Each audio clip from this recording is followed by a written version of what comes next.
प्रिय साथियों नमस्कार, कैसे हैं आप। उम्मीद करता हूं बेहतरीन होंगे। साथियों इस वीडियो में मैं आपको बताने वाला हूं state bank of India clerk के बारे में वो सारी जानकारी जो एक एस्पिरेंट को होनी चाहिए। इस वीडियो के अंतर्गत आप देखेंगे eligibility, cut off, age, salary, exam pattern, job profile और सबसे बड़ा सवाल कब तक आएगा नोटिफिकेशन। तो साथियों नोटिफिकेशन की डेट भी मैं आपको बताऊंगा, मंथ भी बताऊंगा, प्रीलिम्स कब हो सकता है, मेंस कब हो सकता है, एक अनुमान के आधार पर सारी जानकारी आपको बताई जाएगी। तो चलिए शुरू करते हैं। तो सबसे पहले मैं आपको यह बताना चाहूंगा कि स्टेट बैंक ऑफ इंडिया के पिछले 5 साल के क्लर्किकल नोटिफिकेशन किस किस तारीख को आए। साथियों सबसे लेटेस्ट नोटिफिकेशन 2025 में था, 6 अगस्त 2025। वैकेंसी थी 5583। उसके बाद आप देखेंगे कि जो नेक्स्ट नोटिफिकेशन आया है वो आपको मिलता है 2024 में, यानी 17 दिसंबर 2024। लगातार हर साल आपको नोटिफिकेशन दिखेंगे 25, 24, 23, 22, 21, कोई फर्क नहीं पड़ता कोरोना वायरस है या नहीं है, हर साल आपको नोटिफिकेशन दिखता है। और वैकेंसीज भी आपको, अगर मैं यहां पर बात करूं तो 5583, 14000, 8700, 5486, 5454, मतलब मिनिमम 5000 वैकेंसीज तो आपको हर साल दिख ही रही हैं। साथियों एक बड़ा सवाल कि 2026 में अगर नोटिफिकेशन आता है तो कब आ सकता है। तो जवाब है कि साथियों जुलाई महीने में आपको ये नोटिफिकेशन दिख सकता है। और अगर जुलाई में नोटिफिकेशन आता है तो प्रीलिम्स होगा आपका 27 सितंबर को, और मेंस होने की संभावना है 7 नवंबर को। इन 2 तारीखों को आप रख सकते हैं, एक्सपेक्टेड ये डेट है। साथियों नेक्स्ट पॉइंट है कि भाई एसबीआई क्लर्क की जॉब प्रोफाइल क्या है। अगर आप एसबीआई को ज्वाइन करते हैं तो आपको कौन कौन से काम करने होंगे। सिंगल विंडो ऑपरेशंस ये काम रहेगा, जिसमें आप कस्टमर्स की जो ट्रांजैक्शन है, cash deposit, withdrawal and cheque clearance जैसे काम आपको करने होंगे। कस्टमर सपोर्ट हो गया, documentation, sales and marketing, general administration, तो ये सभी टास्क एसबीआई क्लर्क के अंतर्गत आते हैं। ठीक है। और जैसे कस्टमर सपोर्ट की बात करूं तो भाई आपको तमाम तरह के केवाईसी का फॉर्म है या अकाउंट ओपनिंग फॉर्म है तो उसको फिल करने की जो प्रोसेस है वो आपको बताना है, गाइड करना है। बैंकिंग के जो प्रोडक्ट हैं उनको एक्सप्लेन करना है ताकि बैंक से नए कस्टमर जुड़ सकें या बैंक की नई सर्विसेज से नए कस्टमर जुड़ सकें। Documentation, verifying and maintaining records, processing loan applications, वो सारे काम। सेल्स एंड मार्केटिंग में जो बैंकिंग की सर्विसेज हैं, प्रोडक्ट हैं, उनको आपने सेल करना है। जनरल एडमिनिस्ट्रेशन भी इसी का पार्ट होता है। साथियों अब मैं आपको लेकर चलता हूं state bank of India clerk की सैलरी स्लिप। ये एक ओरिजिनल सैलरी स्लिप है और ये साथियों अभी बिल्कुल आप कह सकते हैं रिसेंट सैलरी स्लिप है। और इस सैलरी स्लिप में मुझे लगता है आपको बहुत अच्छा दिखाई नहीं दे रहा होगा, प्रॉपर विजिबल ये नहीं है। तो इस स्क्रीनशॉट को एनालाइज करके यहां पर बताया गया है। अगर आप state bank of India clerk 2026 को ज्वाइन करते हैं तो आप पाएंगे कि जो आपका नेट होम पे बनेगा, ठीक है, वो बनेगा 42,972, यानी लगभग 43,000 रुपए का बनेगा। जो ग्रॉस पे अमाउंट है वो इससे ज्यादा होगा, है ना। इसमें ये आफ्टर डिडक्शन है, मतलब आपके अकाउंट में इतना अमाउंट रिफ्लेक्ट होगा 43,000 के अराउंड। Individually listed as an junior associate on probation, मतलब ये जो सैलरी स्लिप है ये किस व्यक्ति की है, ये उस व्यक्ति की है जो अभी हालिया में जूनियर एसोसिएट के पद पर प्रोवेशन पर, यानी कि अभी कुछ समय के लिए 3 महीने का प्रोवेशन पीरियड होता है। अभी ज्वाइनिंग तो हो चुकी है बैंक में, लेकिन अभी परमानेंट नहीं किया गया है। ठीक है, अभी प्रोवेशन पीरियड पर है। तो ऐसे state bank of India clerk की ये सैलरी स्लिप है। ठीक है, चलिए अब मैं आपको साथियों लेकर चलता हूं इसी सैलरी स्लिप की। यहां पर एक डिटेल्ड इंफॉर्मेशन है। जो बेसिक सैलरी बनी है वो 24,050 है। फिर इसमें महंगाई भत्ता लगा हुआ है 8,118 का, स्पेशल जो भत्ते हैं वो लगे हुए हैं। एचआरए यानी कि हाउस रेंट अलाउंस भी यहाँ पर लगा हुआ है 2588 रुपए का। स्पेशल पेमेंट भी है, ट्रांसपोर्ट अलाउंस भी है। तो इस तरह से जो ये ग्रॉस पे बनाते हैं 43,180। और डिडक्शन इन्होंने सिर्फ एक छोटा सा डिडक्शन किया है प्रोफेशनल टैक्स का 208 रुपए। ठीक है, तो यहां पर जो ग्रॉस टोटल है, क्योंकि ये बिल्कुल अभी एक न्यू एम्प्लॉय है, एक न्यू ज्वाइनी है बैंक के अंदर, ये उसका अमाउंट है। तो ये आपको इसमें बहुत ज्यादा चीजें नजर नहीं आ रही हैं। तो आप समझ सकते हैं कि अगर आप एसबीआई से जुड़ते हैं तो आपकी पहले महीने की जो सैलरी बनेगी वो लगभग इतने रुपए बन जाएगी। ठीक है साथियों, इसी क्रम में आगे बढ़ता हूं और अब मैं आपको बताना चाहूंगा कि भाई state bank of India clerk के लिए एज लिमिट क्या होती है। अगर आप जनरल या इकोनॉमिक वीकर सेक्शन कैटेगरी से आते हैं तो आपकी उम्र कम से कम 20 साल हो और ज्यादा से ज्यादा 28 साल आपकी उम्र हो सकती है। 20 से 28 के बीच में अगर आपकी उम्र है तो आप एसबीआई में क्लर्क के लिए, देश के सबसे बड़े बैंक में क्लर्क बनने के लिए आपके पास एक मौका है। अगर आप ओबीसी यानी नॉन क्रीमी लेयर से हैं ओबीसी में, तो 20 से लेकर 31 साल तक आपके पास मौका है। अगर आप एससी एसटी कैटेगरी से आते हैं, अनुसूचित जाति जनजाति से, तो 20 साल से लेकर 33 साल के बीच में अगर आपकी एज है तो आप फॉर्म भर सकते हैं। साथियों, अगर आप पीडब्ल्यूडी कैंडिडेट हैं जनरल या इकोनॉमिक वीकर सेक्शन में, तो आपको 20 से लेकर 38 साल तक का मौका है। अगर आप पीडब्ल्यूडी कैंडिडेट हैं ओबीसी कैटेगरी में, तो 20 से लेकर 41 साल तक का मौका है। अगर आप पीडब्ल्यूडी कैंडिडेट हैं एससी एसटी में, तो आपको 20 साल से लेकर 43 साल तक का मौका मिलता है। तो इस तरह आप देखेंगे कि ये एज रिलैक्सेशन भी है। तो general and economic weaker section 20 to 28 years. साथियों, अब मैं बात करता हूं एसबीआई क्लर्क का एजुकेशन क्वालिफिकेशन क्या है। आपके पास ग्रेजुएशन की डिग्री होनी चाहिए और किसी भी स्ट्रीम में अगर आपका ग्रेजुएशन है तो आप पूरी तरह से एसबीआई का क्लर्क का फॉर्म भर सकते हैं। अगर आपने BA, BCom, BTech, BBA, BCA कुछ भी किया है और आपने उस ग्रेजुएशन को पास किया है, या परसेंटेज का कोई क्राइटेरिया नहीं है, ये कभी नहीं कहते आपसे कि भाई बीएससी मिनिमम इतने परसेंट से होनी चाहिए, ग्रेजुएशन आपका मिनिमम इतने परसेंट से होना चाहिए, ऐसा कुछ नहीं है। आपका अगर ग्रेजुएशन, आपने अपना ग्रेजुएशन पास कर लिया तो आप एसबीआई क्लर्क का फॉर्म भर सकते हैं, भले ही आपने ग्रेजुएशन किसी में भी किया हो।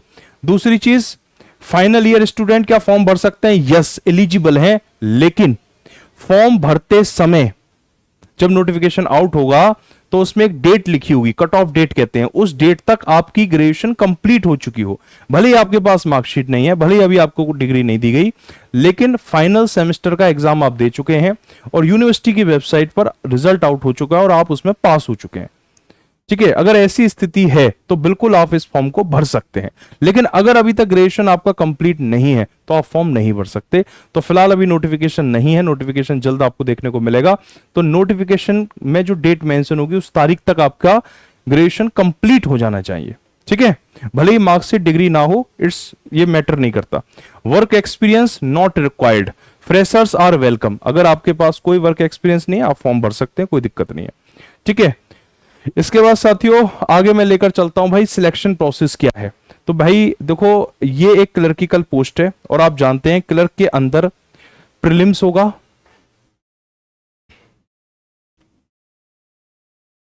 आपको प्रीलिम्स क्वालिफाई करना है। जब आप प्रीलिम्स को क्वालिफाई कर लेंगे फिर आपको मेंस का एग्जाम देना है, और जब आप मेंस को पास कर लेंगे देन आपका होगा लोकल लैंग्वेज प्रोफिशिएंसी टेस्ट, और उसके बाद हो जाएगी आपकी ज्वाइनिंग। ठीक है जी, तो कुल मिलाकर साथियों 4 स्टेप है। सबसे पहले प्रीलिम्स आपको क्वालिफाई करना है, प्रीलिम्स के मार्क्स फाइनल मेरिट में ऐड नहीं होंगे, आपको प्रीलिम्स सिर्फ पास करना है। ठीक है, मेंस होगा 200 नंबर का, उससे आपकी फाइनल मेरिट बनेगी और उस 200 नंबर के आधार पर आपको प्रोविजनल अलॉटमेंट दिया जाएगा। जो 200 मार्क्स का आपका मेंस होगा उसको 100 मार्क्स में कन्वर्ट किया जाएगा और 100 में एक फाइनल कट ऑफ जारी होगी जिसे फाइनल मेरिट लिस्ट कहते हैं, उसके बेसिस पर आपको ज्वाइनिंग दी जाएगी। प्रोविजनल अलॉटमेंट होगा, लेकिन मेंस के बाद आपको एलपीटी एक प्रोसेस है, उससे भी गुजरना होगा। साथियों यहां मैं आपको बता दूं कि भाई जो प्रीलिम्स है इसमें 3 सब्जेक्ट पूछे जाएंगे, इंग्लिश, क्वांट, रीजनिंग। इंग्लिश के 30 क्वेश्चंस 30 मार्क्स के लिए होंगे और सिर्फ 20 मिनट का समय रहेगा। सेक्शनल टाइमिंग है, यानी आपको 20 मिनट में ही 30 क्वेश्चन करने हैं।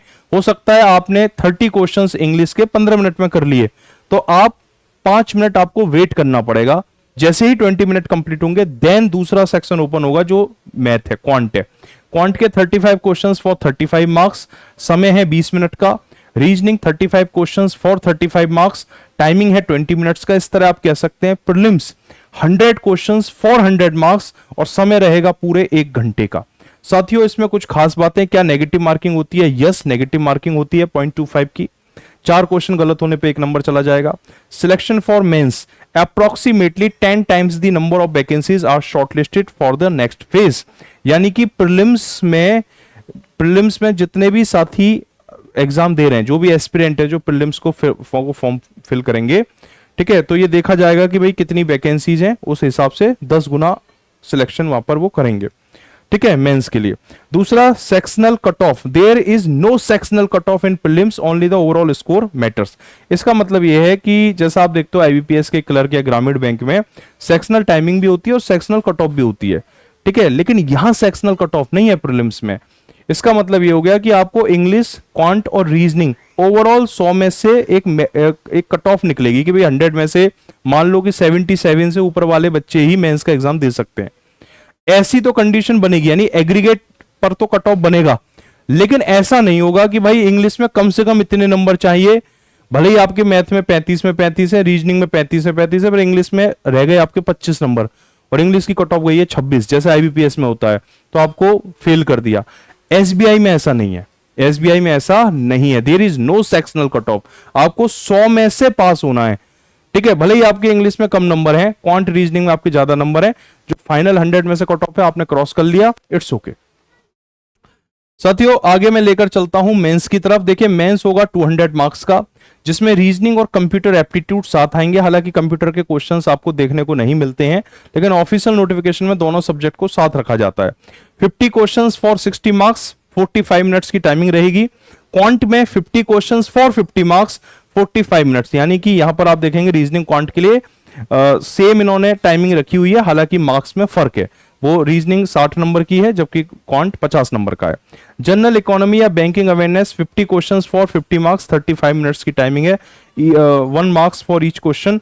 इंग्लिश लैंग्वेज में 40 सवाल 40 नंबर के लिए 35 मिनट का समय रहेगा। तो ओवरऑल मैं कह सकता हूं 190 क्वेश्चंस फॉर 200 मार्क्स और समय रहेगा 2 घंटा 40 मिनट, यानी 160 मिनट का यहां पर ओवरऑल टाइमिंग रहेगी।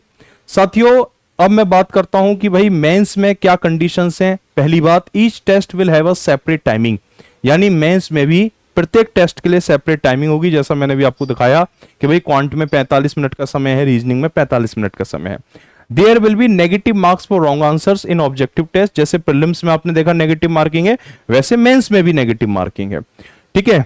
इसके बाद साथियों कहता है candidate are required to score a minimum percentage marks on aggregate for SC ST OBC, candidate 5% relaxation available there on, ठीक है। तो आपको यहां पर इन्होंने एक बात कही है कि minimum qualifying marks on aggregate will be as decided by the bank, no minimum qualifying marks for individual subject are prescribed, section wise marks will not be maintained. जैसे अभी मैंने हाल फिलहाल एक वीडियो बनाई थी एसबीआई पीयू की, right, तो उसमें मेंस में क्या था कि एक कंडीशन रखी गई थी भाई आपको इस टेस्ट को पास करना जरूरी है। मेंस में जितने भी टेस्ट थे, क्वांट, रीजनिंग, डेटा इंटरप्रिटेशन हो गया या रीजनिंग हो गई, उन सबको पास करना जरूरी था। लेकिन एसबीआई क्लर्क में ऐसा नहीं है, एसबीआई क्लर्क के मेंस को आपको पास करना है, ओवरऑल 200 में से आपको जो उनकी कट ऑफ है उसे क्रॉस करना है। इंडिविजुअल सब्जेक्ट की, इंडिविजुअल टेस्ट की जो कट ऑफ है उसको लेकर कोई रूल नहीं है। इन्होंने ये ऑफिशियल नोटिफिकेशन 2025 का ही स्क्रीनशॉट है और इसमें क्या लिखा हुआ है स्पष्ट रूप से आप पढ़ सकते हैं, section wise marks will not be maintained, ठीक है। और क्लियरली इन्होंने किया है no minimum qualifying marks for individual subject are prescribed, आपको इंडिविजुअल सब्जेक्ट को पास करना नहीं है, ओवरऑल पास करना है, ठीक है। हो सकता है कि भाई आपके यहां पर रीजनिंग में कम नंबर आए, क्वांट में कम नंबर आए, लेकिन आपने जीए और इंग्लिश में तहलका मचा दिया, भाई 50 में 50, 40 में 40 और इस तरह से आप कट ऑफ क्रॉस करके निकल गए मेंस की, तो आपकी ज्वाइनिंग हो जाएगी। मतलब अगर आपका आगे एलपीटी वगैरह पास होता है तो आपका फाइनल सिलेक्शन होने की संभावना है। तो ये बहुत अच्छी बात है स्टेट बैंक के अंदर, जो आपको अदर बैंक में नहीं दिखती है, ठीक है। एक बड़ी रियायत आपको देखने को मिलती है। साथियों जब आप प्रीलिम्स क्वालिफाई करते हैं, मेंस को पास कर लेते हैं, देन फिर आपको एक और प्रोसेस से गुजरना होता है। फेज 3 की प्रोसेस है, ज्वाइनिंग से ठीक पहले की प्रोसेस है, लोकल लैंग्वेज प्रोफिशिएंसी टेस्ट। देखिए स्टेट बैंक ऑफ इंडिया की वैकेंसी पूरे देश भर में निकलती हैं, हालांकि ये जो कट ऑफ जारी करते हैं ये स्टेट वाइज करते हैं।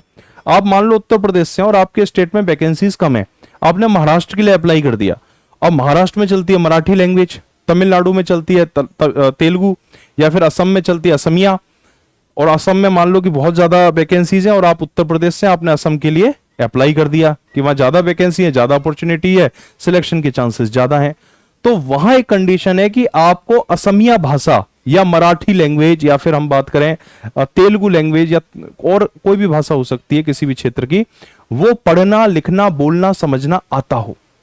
ये बहुत इंपॉर्टेंट बात है। इन्होंने कहा है प्रोविजनली सिलेक्टेड कैंडिडेट, मतलब अगर आपने मेंस पास कर लिया तो एसबीआई ये मान रही है कि आप प्रोविजनली सिलेक्ट हो चुके हैं, बस एक बार हमें अपना लैंग्वेज टेस्ट कर दीजिए, ताकि अगर कल को हम आपको असम में या महाराष्ट्र में आपको ज्वाइनिंग दे दें। और आप देखते हैं कि कई बार ऐसे इश्यूज भी आते हैं कि लोगों पर दबाव बनाया जाता है कि वहां की क्षेत्रीय भाषा बैंक के कर्मचारी बोलें, इस तरह के दबाव बनते हैं ग्रामीण क्षेत्रों में। और बैंक भी इस चीज को प्रेफरेंस देती है कि आपको वहां की क्षेत्रीय भाषा आती हो। वो प्रॉपर हायरिंग के टाइम ही टेस्ट ले रहे हैं यहां पर। Candidate not having studied in class 10th और 12th any of the specified local language of the state applied will have to appear in local language proficiency test. ठीक है, अगर आपने हाई स्कूल या इंटर में लोकल लैंग्वेज को, जिस क्षेत्र के लिए आपने अप्लाई किया है उस क्षेत्र की उस भाषा को अगर नहीं पढ़ा है, एज अ सब्जेक्ट नहीं पढ़ा है 10th या 12th में, तो फिर आपको एक लोकल लैंग्वेज प्रोफिशिएंसी टेस्ट की प्रोसेस से गुजरना होगा। नॉन वर्बल टेस्ट होगा, वर्बल टेस्ट होगा। टोटल 20 मार्क्स का यहां पर रखा गया है वर्बल टेस्ट, और नॉन वर्बल जो टेस्ट है वो 30 मार्क्स का है। तो मैं कह सकता हूं कि फाइनली जो एलपीटी है वो 50 मार्क्स की है, और इसमें कहा गया है candidate are required to score minimum qualifying marks as decided by the bank in individual test. For SC ST OBC में कैंडिडेट 5% रिलैक्सेशन। ठीक है, तो एक पर्टिकुलर ये रखेंगे कि भाई आपके 50 में से इतने नंबर तो होने ही चाहिए, तब जाके आपका एलपीटी क्वालिफाई होगा। साथियों, अब मैं आपको यहां बताना चाहूंगा, जिसको लेकर सभी स्टूडेंट्स के बीच में एक उत्साह रहता है कि सर ये बताइए कि कट ऑफ कितनी जाती है इसकी। ठीक है, तो ये है state bank of India clerk की कट ऑफ। प्रीलिम्स की कट ऑफ 2025 आउट ऑफ 100। आप अपनी जो भी category SC ST OBC EWS general, अपनी कैटेगरी के हिसाब से अपने स्टेट की कट ऑफ को यहां देख सकते हैं। ये कट ऑफ आउट ऑफ 100 है, 100 में से कट ऑफ है। ठीक है, जैसे हरियाणा की बात करें तो हरियाणा में आप देखेंगे एससी में 66.5 है और जनरल कैटेगरी में 76.5 है। अगर 100 में से आपके 76.5 से कम नंबर है तो आप फेल हो गए, आपका प्रीलिम्स क्वालिफाई नहीं हुआ। तो इससे आपको अंदाजा लगता है कि कंपटीशन का लेवल क्या है। ठीक है, हालांकि कट ऑफ में बहुत सारे फैक्टर्स होते हैं, एग्जाम का लेवल भी फैक्टर होता है, difficulty level, number of vacancies भी फैक्टर होती हैं, और किस स्टेट में कितनी वैकेंसीज हैं, एग्जाम किस शिफ्ट में एग्जाम हुआ। ठीक है, बहुत सारे फैक्टर्स हैं। तो कट ऑफ जो गई है 2025 की, काफी हाई कट ऑफ इसको मैं कहूंगा। नॉर्मली कट ऑफ जो जाती है स्टेट बैंक ऑफ इंडिया की अराउंड 70 के आसपास, 60 to 70 के बीच रहती है। यहाँ ये 70 को क्रॉस कर गई, इवन 75 तक को क्रॉस कर गई है कुछ कंडीशन में। जैसे दिल्ली में बात करूं तो आप देखेंगे 78.25। साथियों, ये कट ऑफ का डेटा है रिमेनिंग स्टेट्स का, जिसमें आप पा सकते हैं। अगर मैं उत्तर प्रदेश में देखूं तो यूपी में एससी कैटेगरी में ही कट ऑफ चली गई 72। आप देख सकते हैं एससी कैटेगरी की कट ऑफ नॉर्मली कम रहती है, लेकिन 72 तक कट ऑफ चली गई एससी में। एसटी में 61.75 है। अगर यहां देखें OBC 79.25, 79 OBC category, 79.5 economic weaker section, और जो अनरिजर्व कैटेगरी है यहां भी 79.5, यानी 100 में से 80 नंबर वाला ही इस टेस्ट को पास करेगा। और पंजाब की तरफ अगर आप चले जाएं तो 80.75 तक कट ऑफ देखने को मिलती है। ठीक है, और मध्य प्रदेश में 81 general, 81 economic weaker section, OBC में भी 81 है। ठीक है, तो ह्यूज नंबर आपको ये कट ऑफ के देखने को मिलते हैं। 2025 के ये आंकड़े हैं।